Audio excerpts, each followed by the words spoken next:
नमस्कार, मैं हूं पल्लवी झा। खास कार्यक्रम आपकी सेहत में आज हम बात करेंगे मोटापा कम करने के लिए GLP-1 इंजेक्शन के तेजी से बढ़ते इस्तेमाल की। GLP-1 इंजेक्शन इन दिनों वेट लॉस के लिए काफी चर्चा में है, लेकिन सवाल यह है कि GLP-1 इंजेक्शन को डायबिटीज के अलावा वजन घटाने के लिए भी इस्तेमाल करना कितना सही है। सवाल यह भी है कि धड़ल्ले से इसका इस्तेमाल लोगों को और ज्यादा बीमार तो नहीं कर रहा है। मूल रूप से GLP-1 इंजेक्शन को टाइप 2 मधुमेह से पीड़ित लोगों की मदद के लिए बनाया गया था। ये दवाएं उन लोगों के लिए नहीं बनाई गई थी जो वजन कम करना चाहते थे, लेकिन वजन कम करने के लिए इसका इस्तेमाल तेजी से बढ़ता जा रहा है और ऐसे में भारत में GLP-1 दवाओं को लेकर सख्ती बढ़ती जा रही है। इस अहम मुद्दे पर बात करने के लिए हमारे साथ आज खास मेहमान जुड़ रहे हैं। हमारे साथ डॉक्टर अनिल अरोड़ा है, जो कि जाने माने गैस्ट्रोएंटरोलॉजिस्ट हैं, यानी जो तमाम पेट की समस्याएं हैं उसके बारे में बेहद ही महत्वपूर्ण जानकारी रखते हैं। सर गंगाराम अस्पताल में है इस वक्त। और हमारे साथ हैं डॉक्टर राजेश खड़गावत, जो कि प्रोफेसर हैं एम्स में और डिपार्टमेंट ऑफ एंडोक्राइनोलॉजी से जुड़े हुए हैं।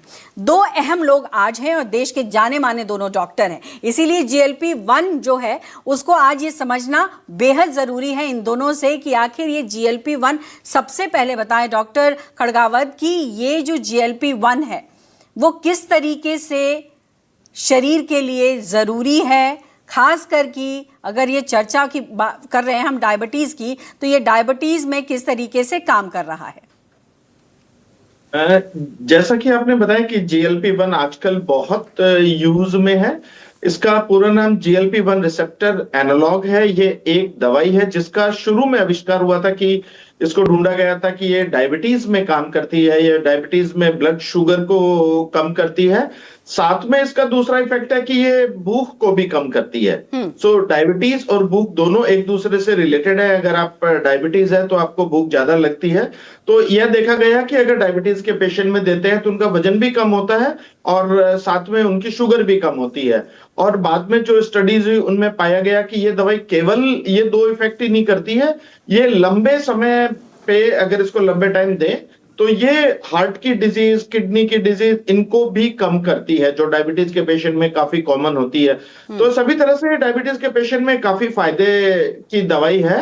और लेकिन इसका प्रयोग हम सब डायबिटीज के पेशेंट में नहीं कर सकते हैं। इसका प्रयोग सिर्फ टाइप 2 डायबिटीज में ही कर सकते हैं और उसके साथ उन लोगों में जिनका वजन ज्यादा है, उन लोगों में इसका प्रयोग फायदेमंद देखा गया है। बाद में यह भी देखा गया कि अगर डायबिटीज नहीं है और केवल मोटापा है तो भी यह दवाई इफेक्टिव पाई गई है और धीरे धीरे करके इसका अप्रूवल भी मिल गया कि अगर डायबिटीज नहीं है तो भी मोटापे में आप इस दवाई को यूज कर सकते हैं। जी, लेकिन डॉक्टर खड़गावत, GLP-1 का जो इस्तेमाल है, बेशक आपने बहुत बारीकी से समझा दिया है, लेकिन ये शरीर में किस तरीके से काम करता है, पहला। दूसरा, आपने कहा कि अब मोटापा यानी ओबेसिटी में भी इसको अप्रूवल मिल रहा है, लेकिन चर्चा को हम आगे बढ़ाएंगे, लेकिन इससे पहले आप हमें समझाइए कि शरीर में किस तरीके से ये इंजेक्शन काम करता है।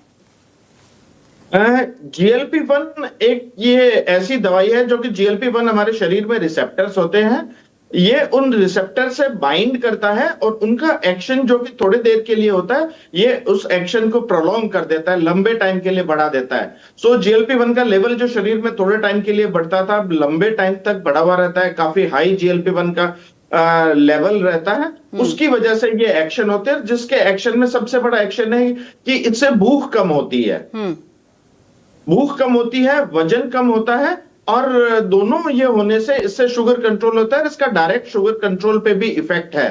तो जो इफेक्ट्स जो ये है सारे बहुत फायदे के हैं। इसके अलावा और कई छोटे इफेक्ट है कि ये खाने का जो गैस्ट्रिक एम्पटिंग होती है उसको भी इनहिबिट करता है। तो कई सारे तरीके हैं जिनसे ये काम करता है और अभी तक के स्टडीज में पाया गया है कि अगर हम इसको डायबिटीज के पेशेंट में यूज करें तो यह बहुत फायदे का है, लंबे टर्म में बहुत फायदे का है। और अब तो ओबेसिटी के लिए भी अप्रूव हो गया है और ओबेसिटी के मैनेजमेंट में भी हम इसको काम में ले रहे हैं। जिनको डायबिटीज नहीं है वो भी इसको काम में ले सकते हैं। डॉक्टर अनिल अरोड़ा की तरफ मैं रुक करूं, उससे पहले एक सवाल और मैं आपसे लेना चाहूंगी। हमारे देश में डायबिटिक पेशेंट जो है, खास करके टाइप 2 डिजीज जिनको है, उसकी आबादी बहुत ज़्यादा है और बढ़ती ही जा रही है। ऐसे में वो लोग या तो दवाई पे होते हैं या इंसुलिन लेते हैं। क्या अब ये हम कह सकते हैं कि ये वो थर्ड ऑप्शन है उनके पास जिससे कि शुगर के खिलाफ, खास करके डायबिटीज 2 टाइप 2 के लिए लड़ाई लड़ी जा सकती है और एक तरीके से कहा जाए तो इसको खत्म किया जा सकता है?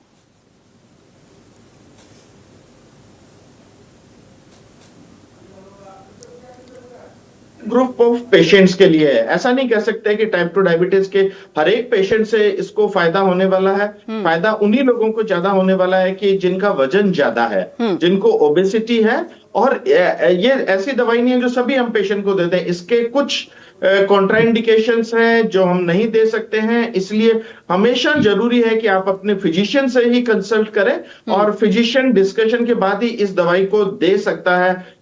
हर पेशेंट के लिए अगर हमें कहें कि दवाई हर एक टाइप 2 डायबिटीज का पेशेंट काम में ले सकता है तो वो गलत है। हमें सारे इन्वेस्टिगेशन करने पड़ेंगे, देखना पड़ेगा।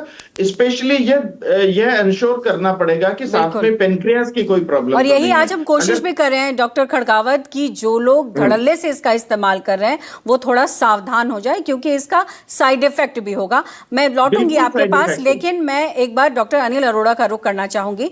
डॉक्टर अरोड़ा, जैसा कि डॉक्टर खड़गावत ने भी कहा कि देखिए गैस्ट्रिक से रिलेटेड भी जो कई समस्याएं हैं उसमें भी GLP-1 फायदेमंद है, लेकिन जिस तरीके से शॉर्टकट इस्तेमाल हो रहा है, शॉर्टकट तरीके से इस इंजेक्शन का लोग इस्तेमाल कर रहे हैं, क्या आपको नहीं लगता कि ये कहीं ना कहीं बड़ी परेशानी की तरफ ले जाएगा?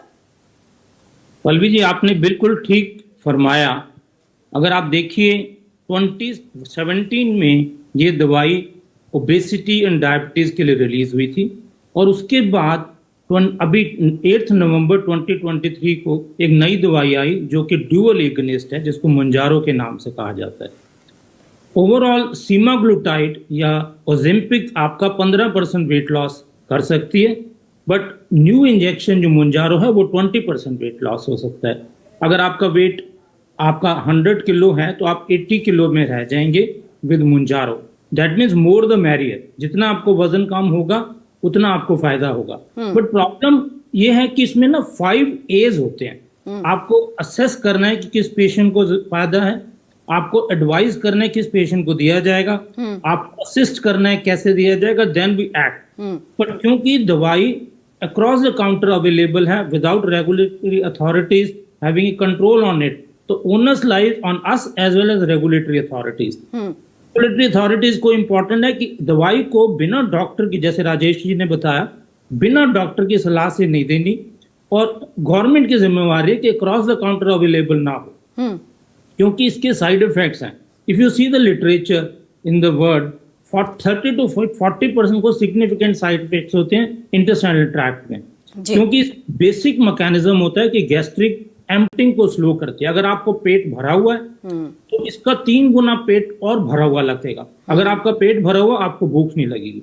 ये CNS पे भी एक्ट करते हैं, ब्रेन में भी एक्ट करती हैं, तो जिससे सेटाइटी बढ़ती है, जिसमें आपको लगेगा कि मेरा पेट भरा हुआ मैं और ना खाऊं। लिवर में डायरेक्ट रिसेप्टर्स नहीं होते, पर ये पैनक्रियास पे भी एक्ट करती है, जिससे इंसुलिन और रिलीज होता है, जिससे डायबिटीज कंट्रोल होती है। तो it is a very good drug, it is a excellent drug for control of diabetes and as well as control of the weight, but it has to be used judiciously। आप उसको तसल्ली से use करें, doctor की help से use करें, patient को side effects बताएं, उसके साइड इफेक्ट्स को मॉनिटर करें। सबसे इंपॉर्टेंट है पेशेंट को लाइफस्टाइल चेंज करना पड़ता है। अगर आपको लगता है कि ये दवाई ले ली फिर भी आप रेगुलरली आप ओवर ईटिंग करेंगे, एक्सरसाइज नहीं करेंगे, दवाई इफेक्ट नहीं करेगी। सबसे इंपॉर्टेंट प्रॉब्लम है कि जैसे ही दवाई छोड़ोगे 70% चांस है कि आपका वेट रीगेन हो जाएगा। Okay, assess the patient, educate the patient, tell them about the side effects, तब दवाई काम करती है। हम जल्दबाजी में दवाई शुरू कर बैठते हैं तो उसको नेगेटिव रिजल्ट ज्यादा मिलते हैं, पॉजिटिव रिजल्ट कम मिलते हैं। तो जैसे हम डायबिटीज और ब्लड प्रेशर की दवाई रेगुलर लेते हैं, वो तब तक काम करती है दवाई जब तक आप लीजिए। Same thing happens with GLP receptor agonist, जब तक आप दवाई लेते रहेंगे इसका असर आएगा। पर लकीली अगर आप लाइफस्टाइल मॉडिफिकेशन में, जैसे कम खाना, कैलोरीज को रिस्ट्रिक्ट करना, प्रोसेस फूड ना खाना और रेगुलर एक्सरसाइज करना, तो ये उसके लिए एडजंक्ट थेरेपी है, ये रिप्लेसमेंट नहीं है। आपने सोचा इंजेक्शन लगा लेंगे और एक्सरसाइज नहीं करेंगे तो असर नहीं आएगा। जी डॉक्टर, ये भी मैं समझना चाहूँगी आपसे कि चूंकि आपने कहा कि देखिए वेट लॉस होता है, जिसका 100 है वो 80 हो जाएगा, या फिर जिनका वेट 60 है, मतलब 20% के आसपास वेट रिडक्शन होता है।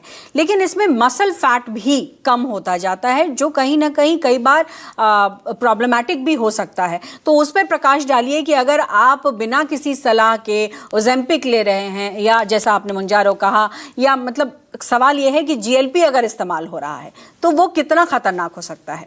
देखिए, अगर ओवरऑल रिजल्ट्स देखें, अगर आप जीएलपी रिसेप्टर एनालॉग्स या एगनिस्ट यूज करते हैं, सपोज आपका 100 ग्राम वेट लॉस होता है तो उसमें 20 to 30%, कुछ स्टडीज में 40% तक बताया ऑफ ओवरऑल वेट, तो 30% या 33% वेट लॉस मसल से भी होगा। मसल एक सिंपल और कोई ऐसा ऑर्गन नहीं है जो आपका एस्थेटिक्स के लिए इंपॉर्टेंट है, it is a very good organ for metabolism. तो 30% वेट लॉस मसल में भी होगा। रिसेंटली अब नई दवाइयां आती हैं, एक दवाई आ रही है उसको बोलते हैं बिमाग्रुमैब जी, वो एक्टिविन 2 को ब्लॉक करती है, और अगर उसको आप कंबाइन करेंगे जीएलपी-1 रिसेप्टर एगनिस्ट से तो वो आपका वेट लॉस नहीं होने देगी। सेकेंड कॉन्सेप्ट इज कि आप अगर लाइफस्टाइल मॉडिफिकेशन करते हैं, दैट मीन्स अगर रेगुलर प्रोटीन लेते हैं to the tune of 1.5 gram पर केजी ऑफ द वेट, और रेगुलर स्ट्रेंथ एक्सरसाइज करते हैं और रेगुलर एक्सरसाइज करते हैं which are important for making your muscle, जैसे रेजिस्टेंट एक्सरसाइज करते हैं, then you can prevent your weight loss. ये नहीं कि वेट लॉस नुकसान करेगा ही, but you should be aware कि अगर आप वेट लॉस प्रिवेंशन करने के लिए रेगुलर प्रोटीन ले रहे हैं या रेजिस्टेंट एक्सरसाइज कर रहे हैं, you can prevent that weight loss. Okay doctor Khadgawat, अब आपसे समझना चाहूँगी कि जब हम GLP-1 की बात कर रहे हैं तो ये कितना लेना है, कैसे लेना है? क्योंकि इसमें कई बार लोगों को देख रहे हैं हम कि लोग लेते जा रहे हैं। तो सबसे पहले हमें ये भी समझाइए कि किनको, किस अवस्था में और कितना लेना है इसको। GLP-1 के बारे में पहले एक बात बताना चाहूंगा कि भारत सरकार ने इस बारे में बहुत ही कड़े नियम बनाए हैं। आज की डेट में अगर हम देखें तो 3 लोग ही GLP-1 का इंजेक्शन प्रेस्क्राइब कर सकते हैं। एंडोक्राइनोलॉजिस्ट कर सकते हैं, कार्डियोलॉजिस्ट कर सकते हैं, और जनरल मेडिसिन के MD है वो ही प्रेस्क्राइब कर सकते हैं।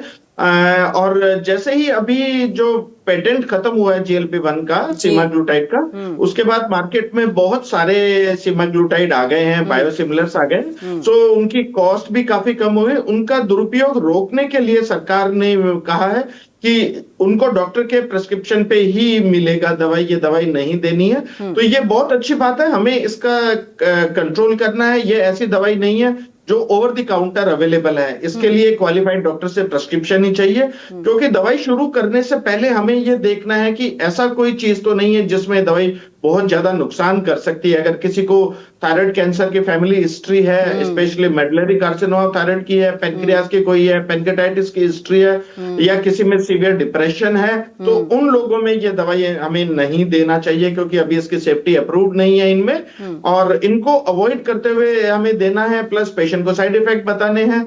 इसका इंजेक्शन के रूप में आता है, हालांकि अब गोली भी आ गई है, इसकी गोली भी अवेलेबल है। गोली डेली लेनी होती है, जबकि इंजेक्शन अगर लेते हैं तो हफ्ते में एक बार इंजेक्शन लेना होता है, और धीरे धीरे करके इसकी मात्रा बढ़ाते हैं। सीमाग्लूटाइड अगर हम ले रहे हैं तो इसकी मात्रा 0.25 मिलीग्राम हफ्ते का एक बार लेके 4 हफ्ते तक लेके, फिर धीरे धीरे करके इसकी मात्रा 0.5 मिलीग्राम अगले महीने के लिए, फिर 1 मिलीग्राम अगले महीने के लिए, ऐसे करते करते 7 मिलीग्राम तक इसकी डोज है, 7 या 14 तक भी हम जा सकते हैं।